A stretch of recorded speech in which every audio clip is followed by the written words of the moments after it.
Yeah. See? Ayun yung charging Yes, dito ang charging port nga. If you have a charging station, may option kayo to charge it using electricity. Same din na nasa mga fueling station. Yes, sir. Pero siyempre, bus needs more power para mas mabilis yung charge. So, if you have a 150 kilowatt, 1 hour, more or less, less than 1 hour, puno na siya. Kasi hindi ka naman mag-charge ng mag-zero talaga eh. You charge it around, pinaka is 20%. So, 80% lang yung habulin mo. Mga 30 minutes. Kasi yung kay QC, 300, 1 hour eh. Ito, 155 kilowatt lang. Kasi 4 packs. 4 packs, Mga 30 minutes. See? Experience niya kasi they're maintaining pure electric buses. Sa QC, no? Ulo floor. Yan yung pure electric 300. See? So, double purpose siya po, no? You have the option, pwede nang walang charger. Pero kung gusto nyo, pwede rin meron. Kasi meron siyang abang na pwede nyo i-charge. Okay. Depende sa area kasi minsan yung area may mataas yung kuryente, may area mababa yung kuryente. Tama na? Kung mapapanotin yung area in the middle is lower yung electricity cost, baka pwede tayo mag-put up. Doon nalagyan ng solar panel. Hindi, yung charging station na lang, solar panel. Huwag tayong gas natin. Battery. Okay. 6 mF na lang. 6 mF na lang, hindi na siya kagaya ng natin na 4D. 6 mF na lang siya kasi ang primary purpose na is to trigger the high voltage. Then yung mga headlight na lang yan siya. Kasi lahat pa naman ng system, maliban dun sa drive, is low voltage pa rin napapatakbo. Just like the conventional bus. Ang voltage para lang pala sa motor. Yan lang naman sir. Tapos kumpleto naman tayo sa mga dito, mga controllers natin eh. Motor control, inverters, like that. Nandito na natin, incorporated na. Then yung tangke na, pakita ko na sir. Ito yung sinasabi sa same as the standard lang. 450 liters of diesel. Okay. So malaki pa rin. Malaki pa rin. Sa makina natin. Ang lumiit nito sir, ang space ng compartment. Hindi sir, buksan natin para makita. Kasi yung isa nakaber na sa battery. Yung ano doon. Dalawa na lang yung compartment. Kumbaga ito lang Luggage. bawa sir.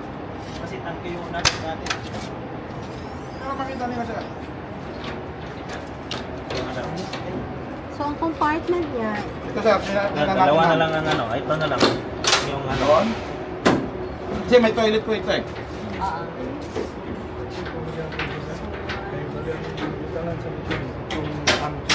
Yan. So, malaki pa rin. Ito ma'am, ito, water tank of the toilet. Water tank of the toilet. Ano ito water tank ulit? Water tank of the toilet. So, ito yung fresh water na para sa toilet natin. Then, the 4-pack high voltage battery. So, the weight distribution, nandun yung tangke, nandito yung ano. Kapag full tank sila, yung bigat nila is balance. 155 kilowatt hour total. Or,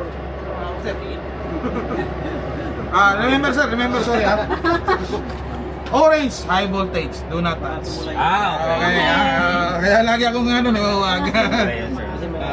38.80. Natin sir, take per pack times 4, 155.3? 48. So, hindi kasi marami ng laman eh. So ito sir, high voltage battery, yung mga yan high voltage dyan, yung orange, do not touch. So, before touching, meron tayong procedure na tatanggalin natin yung service disconnector niya. Then we wait for certain 15 minutes para mag-dissipate yung kanyang power, residual power. Then, siyempre sir, safety, gloves, insulation gloves, high voltage insulation gloves. So, okay yan. Yung feel ng driver, kasi kasama ko yesterday sa road, sabi niya, it's like driving a car. Kasi once you fully depress, accelerate. No, yan lang. Sabi niya, if you depress it, accelerate siya. Uphill ba? Sir, no problem kasi itong unit na ito, nag-test na namin sa car natin going up and down eh. Ng mga siguro, kung may nakailan ako, mga tatlo na.